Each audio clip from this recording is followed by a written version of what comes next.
আজকে যে অঙ্কটা করাবো তোমাদের খুব ইম্পর্টেন্ট অঙ্ক, আসবেই, বলে দিলাম আমি, আসবেই। একটি বৃত্তের ব্যাসার্ধের দৈর্ঘ্য 28 সেমি।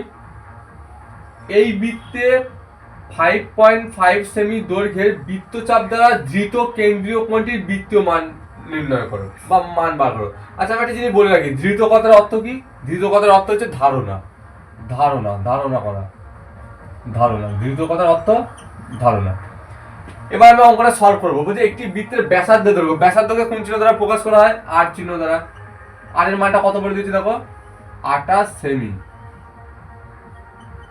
ঠিক আছে। ওই বৃত্তে এই বৃত্তে 5.5 সেমি দৈর্ঘ্যের বৃত্তচাপ দ্বারা, এটা কি ব্যাসার্ধ, ব্যাসার্ধকে কোন চিহ্ন দ্বারা প্রকাশ করলাম? আর চিহ্ন দ্বারা। এবার কি বৃত্তচাপ দ্বারা ধৃত, বৃত্তচাপকে কোন চিহ্ন দ্বারা প্রকাশ করব? বৃত্তচাপ, বৃত্তচাপকে এস দ্বারা প্রকাশ করব। এর মান কত বলছে? 5.5 সেমি। ঠিক আছে। এবার কি বলেছে দেখো, বৃত্তচাপ দ্বারা এত সেমি দৈর্ঘ্যের বৃত্তচাপ দ্বারা ধৃত কেন্দ্রীয় কোণটির বৃত্তীয় মান নির্ণয় করে। এবার ব্যাসার্ধ জানি, বৃত্তচাপ জানি, এখন কি বলছে? কোণটি, কোণ চেয়েছে না, কোণকে কোন চিহ্ন দ্বারা প্রকাশ করা? থিটা মানে অ্যাঙ্গেল। তাহলে আমরা একটা সূত্র জানি, এস জানা থাকলে আমরা একটা সূত্র কি জানি? আমরা জানি S equal to R theta. আর এর সাথে থিটাটা কি আকারে আছে? না গুণ আকারে আছে। তো মানগুলো বসাও। না মান বসাবো না, যেহেতু থিটার মানটা বার করবো তো থিটাটাকে এইদিকে রাখি। আর থিটা ইকাল টু এস। ঠিক আছে। বা আর এর মান কত বলো? 28। থিটার মান আমরা জানি না, থিটার সাথে গুণ আকারে আছে, আর এস এর এস লিখলাম। বা থিটাটাকে এদিকে রাখলাম, এদিকে এস আছে তো, আর এস এর মান তো আমরা জানি, সরি এস এর মানটা বসি না। এস এর মান কত? 5.5। তাহলে এদিকে 5.5 আছে, 28টা এদিকে গুণ আকার আছে, এদিকে সে ভাগ আকারে হয়ে গেল। এই দশমিক তুলে দিলে কি হয়? না 10 হয়। তাহলে উপরে কি দাঁড়ালো? 55/28 ইন্টু 10। কাটাকুটি যাচ্ছে দেখো, 5 11 55, 5 দুগুণে 10। তাহলে আমি কি পেলাম? 11/28 দুগুণে 56। এটা কি পেলাম?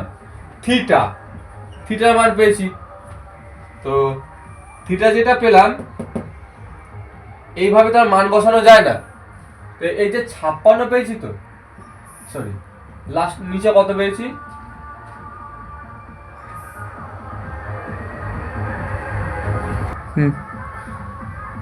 আচ্ছা, তাহলে আমি কি পেলাম? 11/56। কার মান? থিটা সমান 11/56।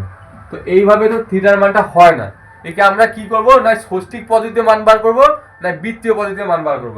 এটা ষষ্ঠিক করা যাচ্ছে না। যদি পাই আকারে থাকতো তাহলে আমি ষষ্ঠিকে করতে পারতাম, কিন্তু আমি এটা কি করবো বলতো? একটা বুদ্ধি কাজে লাগাবো। ওপরে কত আছে? 11, এর সাথে আমি 2 গুণ করলাম। কেন করছি আমি বলছি।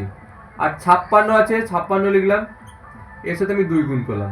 তাহলে কি হচ্ছে দেখো, 11 দুগুণে 22 পেলাম, তো 22 পেয়েছি। একটা জিনিস খেয়াল করো, আমরা পায়ের মান কত জানি জানো?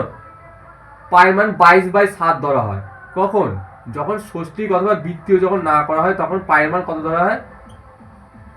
এই যে কোণের ক্ষেত্রে পায়ের মানটা কত হবে? 22/7। দেখো ওপরে আমি 22 বানাতে পেরেছি, নিচে কি করতে হবে? না 7 আনতে হবে। কি করে? 56-এর মধ্যে 7 আছে, 7 8 56 তো, আর নিচে 2 আছে, 2 লিখলাম। এবার দেখো এই 22/7টাকে আমি কি লিখতে পারি? পাই লিখতে পারি, পারি তো। আর নিচে কি পড়ে থাকলো? নিচে কত পড়ে থাকলো? 8 দুগুণে 16। এই যে বেরিয়ে গেল। তাহলে কোনটির বৃত্তীয় মান কত? বৃত্তীয় মান মানে কি? পাই/16 হয়ে যাবে, পাই থাকবে, বৃত্তীয় মানেই পাই থাকবে। ব্যাস, এটা খুব ইম্পর্টেন্ট অঙ্ক, করো।